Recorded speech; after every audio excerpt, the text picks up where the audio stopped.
ജോസഫിന് എൻ്റെ പ്രിയ ജന്മദിന ആശംസകൾ നേരുന്നു. കൂട്ടുകാരി, നമ്മൾക്കൊരു കഥ കേട്ടാലോ? നിങ്ങളെല്ലാവരും പ്രാർത്ഥിക്കുന്നവരാണോ? ദൈവത്തെ അനുസരിക്കുന്നവരാണോ? ഇതുപോലെ ദൈവത്തെ അനുസരിക്കുകയും മാതാപിതാക്കളെ അനുസരിക്കുകയും ചെയ്തിരുന്ന ബാലനായ ജോസഫിൻ്റെ കഥയാണ് ഞാൻ ഇന്ന് പറയാൻ പോകുന്നത്. ജോസഫ് തൻ്റെ അപ്പനായ യാക്കോബിൻ്റെയും രണ്ടാനമ്മയുടെയും 11 സഹോദരന്മാരുടെയും കൂടെയാണ് താമസിച്ചിരുന്നത്. ജോസഫിൻ്റെ അമ്മ ചെറുപ്പത്തിൽ തന്നെ മരിച്ചുപോയിരുന്നു. അതിനാൽ തൻ്റെ അപ്പനായ യാക്കോബ് ജോസഫിനെ വളരെയധികം സ്നേഹിച്ചിരുന്നു. ജോസഫ് തൻ്റെ അപ്പനെ അനുസരിച്ച് ദൈവത്തെ വിശ്വസിച്ച് നല്ല കുട്ടിയായി വളർന്നു വന്നു. അതിനാൽ തൻ്റെ യാക്കോബ് ജോസഫിനെ വളരെയധികം സ്നേഹിച്ചു.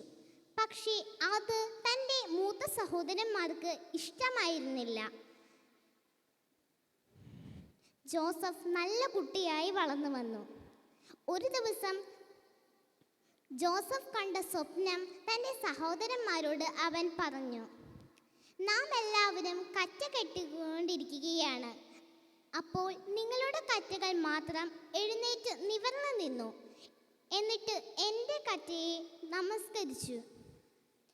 പക്ഷെ അത് കേട്ടതും തൻ്റെ സഹോദരന്മാർക്ക് അവനോടുള്ള ദേഷ്യവും അസൂയയും കൂടി.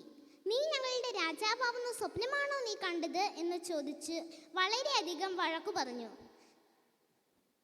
ഒരു ദിവസം ജോസഫിന് ഒരു കുപ്പായം യാക്കോബ് ഉണ്ടാക്കി കൊടുത്തു.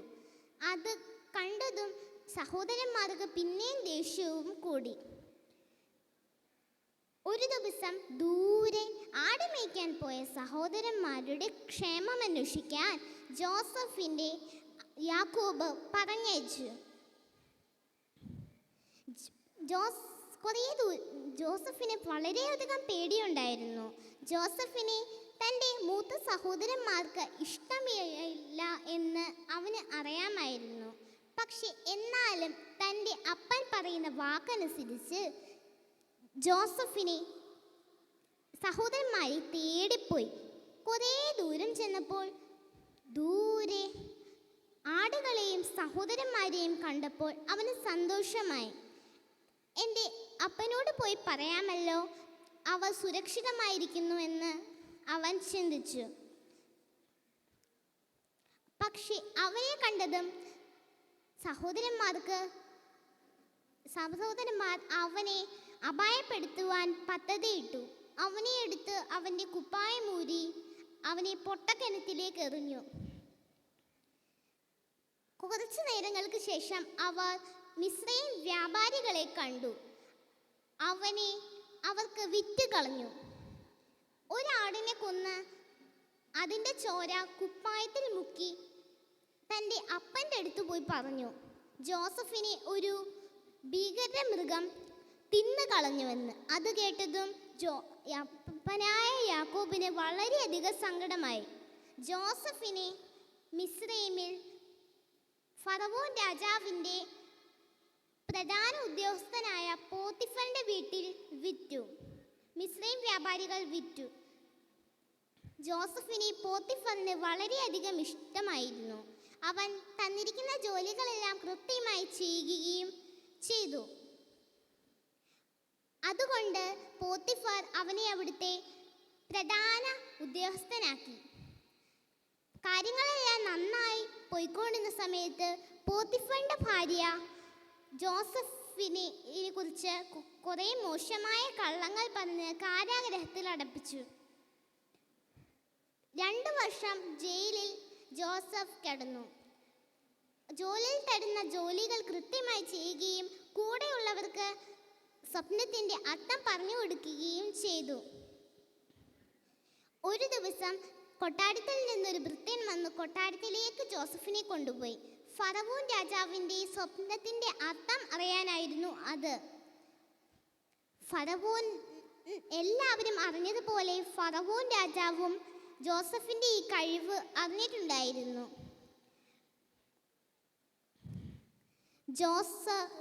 ഫറവോന്റെ സ്വപ്നം ഇതായിരുന്നു: 7 മെലിഞ്ഞതും വിരൂപവുമായ പശുക്കൾ 7 മാംസപുഷ്ടിയുള്ള പശുക്കളെ വിഴുങ്ങിയതും ചീത്ത നെൽക്കതിരുകൾ നല്ല നെൽക്കതിരുകളെ തിന്നുകളഞ്ഞതുമായിരുന്നു സ്വപ്നം. അത് കേട്ടുകഴിഞ്ഞ് കുറച്ചു സമയങ്ങൾക്ക് ശേഷം ജോസഫ് പറഞ്ഞു, ഇത് രാജാവിന് ഒരു പ്രധാന മുന്നറിയിപ്പാണ്.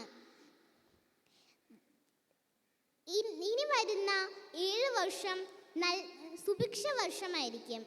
അത് കഴിഞ്ഞിട്ടുള്ള 7 വർഷം ക്ഷാമവർഷമായിരിക്കും. അതിനാൽ അതിന് ഭക്ഷണം ശേഖരിച്ചു വെക്കാൻ ഒരാളെ തിരഞ്ഞെടുക്കണം. അത് കേട്ടതും രാജാവ് പറഞ്ഞു, അത് നീ തന്നെയാണ് ജോസഫ് എന്ന് പറഞ്ഞു. അങ്ങനെ ജോസഫിനെ നല്ല വസ്ത്രം കൊടുത്തു, അവനെ മുദ്രമോതിരം അണിയിച്ചു. അവൻ നന്നായി ഭക്ഷണം ശേഖരിച്ചു വെച്ചു. അങ്ങനെ ക്ഷാമകാലം വന്നു. എല്ലായിടത്തും ക്ഷാമം.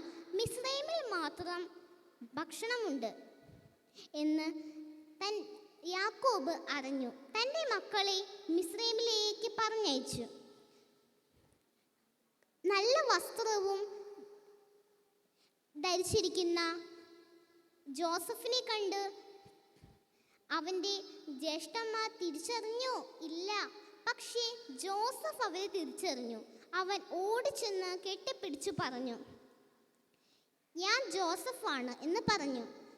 അവർക്ക് നല്ല വസ്ത്രം കൊടുത്ത്, അവർക്ക് ഭക്ഷണം കൊടുത്ത് തൻ്റെ അപ്പനെ അയക്കാനുള്ള രഥം അയച്ചു. തൻ്റെ അപ്പൻ വരുന്നത് കണ്ട് ജോസഫ് ഓടിച്ചെന്ന് കെട്ടിപ്പിടിച്ചു. അവരെ നല്ല സ്ഥലത്ത് താമസിപ്പിച്ചു.